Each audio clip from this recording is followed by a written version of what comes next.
Right, hello there.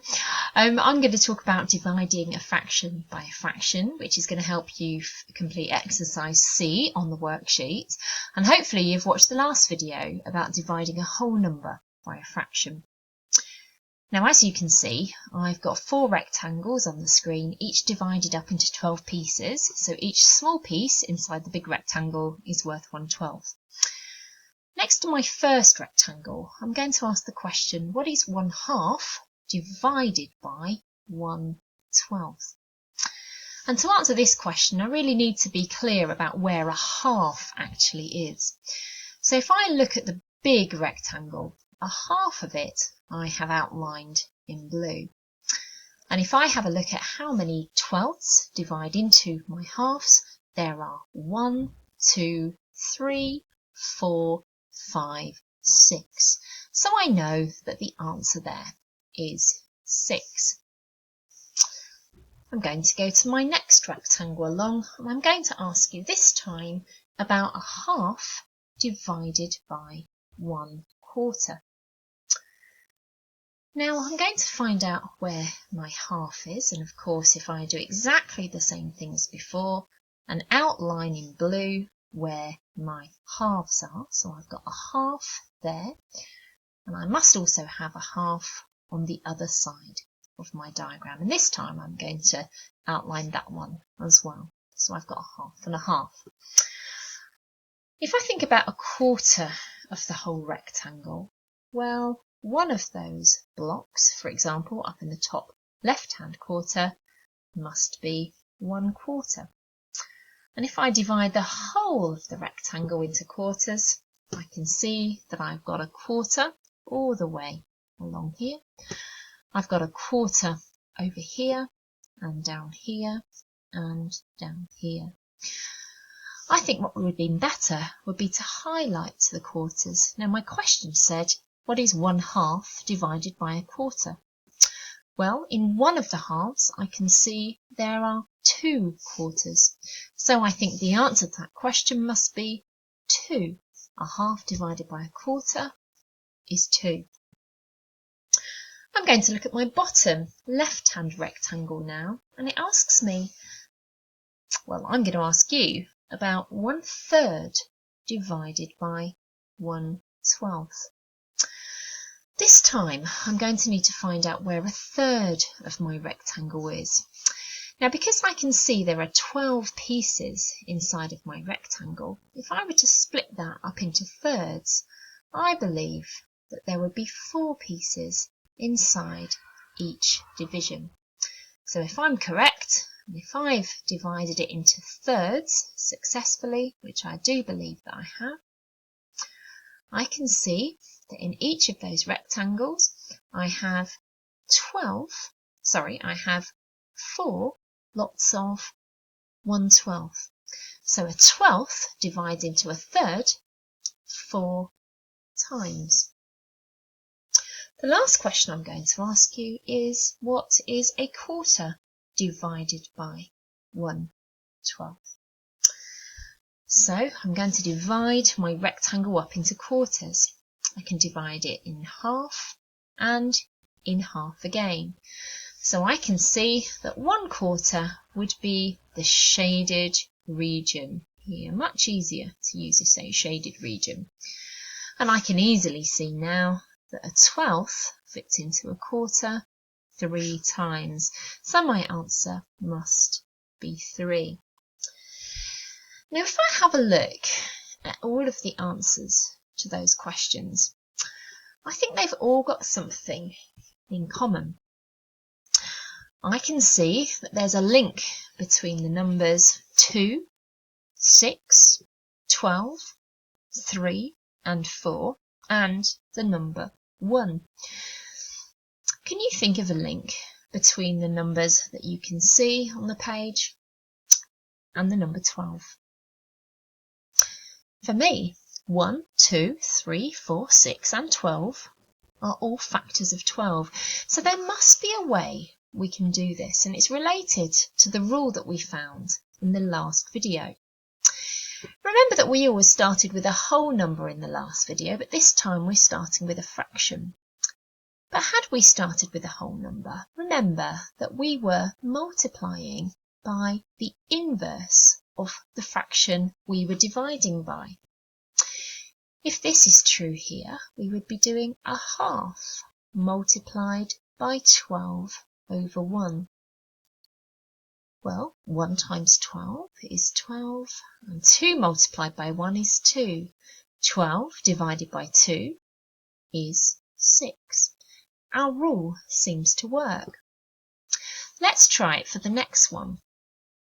I'm going to stick with a half, but this time instead of divided by a quarter, I'm going to multiply by the inverse or the reciprocal of the second fraction.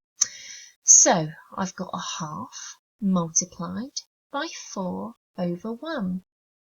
1 multiplied by 4 is 4, and 2 multiplied by 1 is 2. 4 over 2 means 4 divided by 2, which is 2, which is the answer we had before. We're doing quite well here. It looks as if our rule is working. Let's have a look at the next one, a third divided by a 12th. So instead of dividing by a 12th, we're going to multiply by the inverse or the reciprocal of the fraction. So we've got a third multiplied by 12 over 1. 1 times 12 is 12, 3 times 1 is 3, and I know that 12 divided by 3 is 4, which works again. My last question, I had a quarter divided by 1/12. Well, let's multiply by the reciprocal of that second fraction. So we've got 1/4 multiplied by 12 over 1, which is 1 times 12 is 12, 4 times 1 is 4, and 12 divided by 4 is 3. Our rule works with fractions dividing by another fraction. I'm going to give you some multiple choice questions now for you to have a go.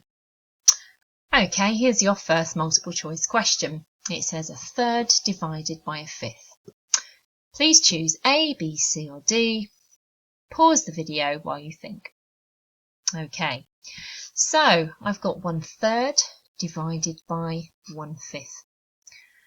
I'm going to multiply by the inverse of the second fraction. So my calculation is now 1/3 multiplied by 5 over 3.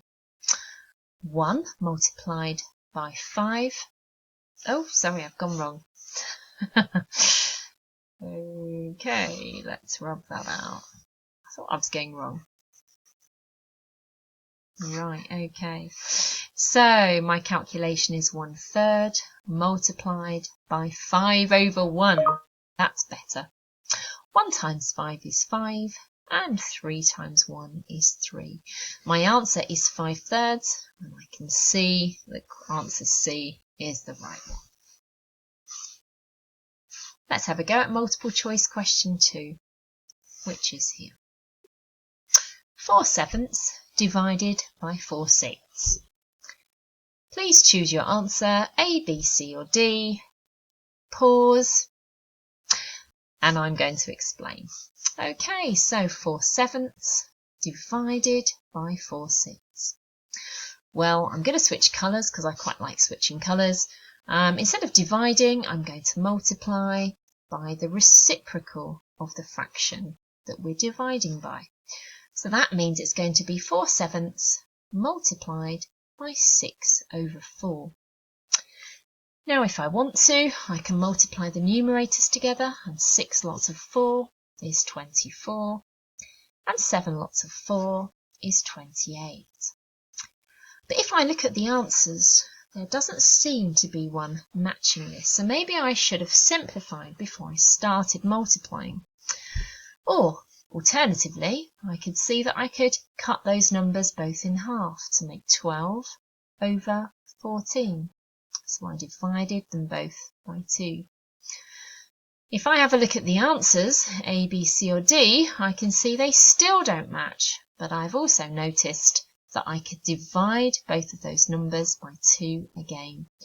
So I should really always simplify my answer when I'm doing these questions. And if I do so, I get 6/7, which is the answer C. I hope you got that one right. The next one is pretty tricky. And this is the one that I'd like you to have a go at. So grab a piece of paper and a pen or pencil. And this time, what I'd really like you to do is try and change the mixed numbers to improper fractions before you get started. Okay, pause. And I'm going to show you how to do it now. Okay, so before I start any calculations with fractions, I think it's a really good idea to change the numbers into improper fractions first. So 3 1/6 changes to 19/6. We did that in lessons before lockdown. And I'm going to divide by 1 2/3. Now I know there are 3/3 in a whole, plus another 2/3, which makes 5/3. So my question really is 19/6 divided by 5/3. Now I'm going to remember that when I divide with fractions, I'm actually multiplying by the reciprocal of the second fraction. So I've got 19/6 multiplied by 3/5. Now if I do that, 19 lots of 3 is the same as 20 lots of 3. Take away 3. So 20 lots of 3 is 60, jump back 3 is 57. 6 lots of 5 is 30. And I can see the answer to that question is D, 57/30. You can now go ahead and finish exercise C on the worksheet that I set today. Good luck with the rest. I'm just going to add in red, you can now complete the sheet.